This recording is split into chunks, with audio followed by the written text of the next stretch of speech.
রাজধানীর খিলক্ষেতে বিএনপির রাষ্ট্রকাঠামো সংস্কার বিষয়ক লিফলেট বিতরণ অনুষ্ঠান অনুষ্ঠিত।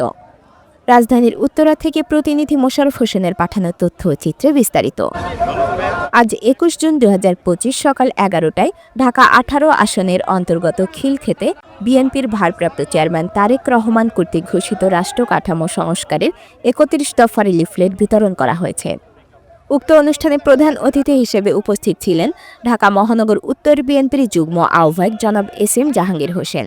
আর উপস্থিত ছিলেন খিলক্ষেত থানা বিএনপির আহ্বায়ক হাজী এস.এম. ফজলুল হক, খিলক্ষেত থানা বিএনপির সিনিয়র যুগ্ম আহ্বায়ক লায়ন মোহাম্মদ সোহরাব খান স্বপন, খিলক্ষেত থানা বিএনপির যুগ্ম আহ্বায়ক মোবারক হোসেন দেওয়ান, যুগ্ম আহ্বায়ক জহির উদ্দিন বাবু, সাবেক যুগ্ম সম্পাদক প্রফেসর আক্তার হোসেন, খিলক্ষেত থানা যুবদলের সাবেক সাধারণ সম্পাদক নুরুল হুদা মুরাদ, খিলক্ষেত থানা ছাত্রদলের সভাপতি তামিম হোসেন শিথিল, খিলক্ষেত থানা শ্রমিক দলের আহ্বায়ক আব্দুল মালিক, ১৭ নম্বর ওয়ার্ড বিএনপির ভারপ্রাপ্ত সভাপতি হাবিবুল্লাহ হাবিব, সাধারণ সম্পাদক আবু আবদুল্লাহ মজনু, ৪৩ নম্বর ওয়ার্ড বিএনপির সভাপতি দিদার হোসেন মোল্লা, ৪৮ নম্বর ওয়ার্ড বিএনপির সভাপতি আব্দুল হক, খিলক্ষেত থানা কৃষক দলের সাধারণ সম্পাদক মোস্তাফিজ, স্বেচ্ছাসেবক দলের যুগ্ম আহ্বায়ক সুজন সহ অন্যান্য নেতৃবৃন্দ।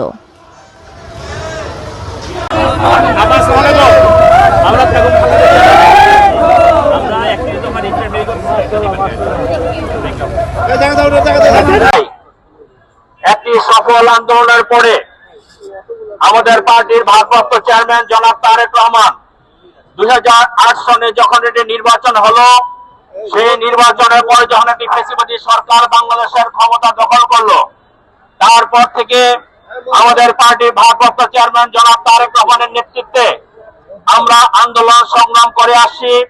সেই আন্দোলন সংগ্রামে আমাদের অনেক নেতাকর্মী খুন হয়েছে, গুম হয়েছে, হত্যার শিকার হয়েছে, বহু মামলার আসামি হয়েছে। সারা বাংলাদেশে ৬০ লক্ষ অধিক নেতাকর্মী মামলার আসামি।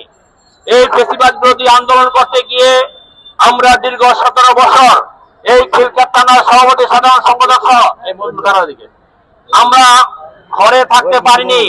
আজকে সেই আন্দোলনের ফসল হিসাবে আমরা জুলাই আগস্টে যে আন্দোলন করেছি, আমার একটু পিছনে যেতে হচ্ছে। এই কারণে আমাদের পার্টি ভারপ্রাপ্ত চেয়ারম্যান জনাব তারেক রহমান দীর্ঘদিন এদেশের মানুষকে ঐক্যবদ্ধ করে, বিএনপিকে ঐক্যবদ্ধ করে যেভাবে এই আন্দোলনটাকে এগিয়ে নিয়ে গিয়েছেন, সেই কথাগুলো যদি আমরা না বলি, জনগণ যদি না জানে, তাহলে হয়তো আমাদের অপূর্ণতা থেকে যাবে। যার কারণে বলছি, ছোট করে বলবো, ২০০৮-এর পরে ২০১৪ যে নির্বাচন হয়েছে, সেই নির্বাচনে খুনি হাসিনা দেখেছে তারা জনগণের জন্য কোনো কাজ করেনি। কাজেই জনগণ যদি ভোট কেন্দ্রে যায় তাহলে তারা ভোট পাবে না। যার কারণে তারা কিন্তু ২০১৪ যে নির্বাচন, সেই নির্বাচনে ১৫৪টি আসন নির্বাচনের পূর্বে তারা ডিক্লেয়ার করে নিয়েছিল। অর্থাৎ সরকার গঠন করার যে রিস্ক নেওয়া দরকার, যে রিস্ক থাকে, সেই রিস্ক আগে সে শেষ করে দিয়েছে। সে ১৫৪টি আসন বিনা প্রতিদ্বন্দ্বিতায় সে নিয়ে নিয়েছে। তারপরে আসেন ২০১৮-তে আমরা একটি নতুন সংযোজন পেলাম, সেটা হলো গায়েবী মামলা। আপনারা দেখেছেন বিএনপির প্রতিটা নেতাকর্মী এমনি বাড়িতে থাকতে পারে না, তারপর গায়েবী মামলা দিয়ে একজন মৃত মানুষের বিরুদ্ধেও ওই খুনি হাসিনায় গায়েবী মামলা দিয়েছে।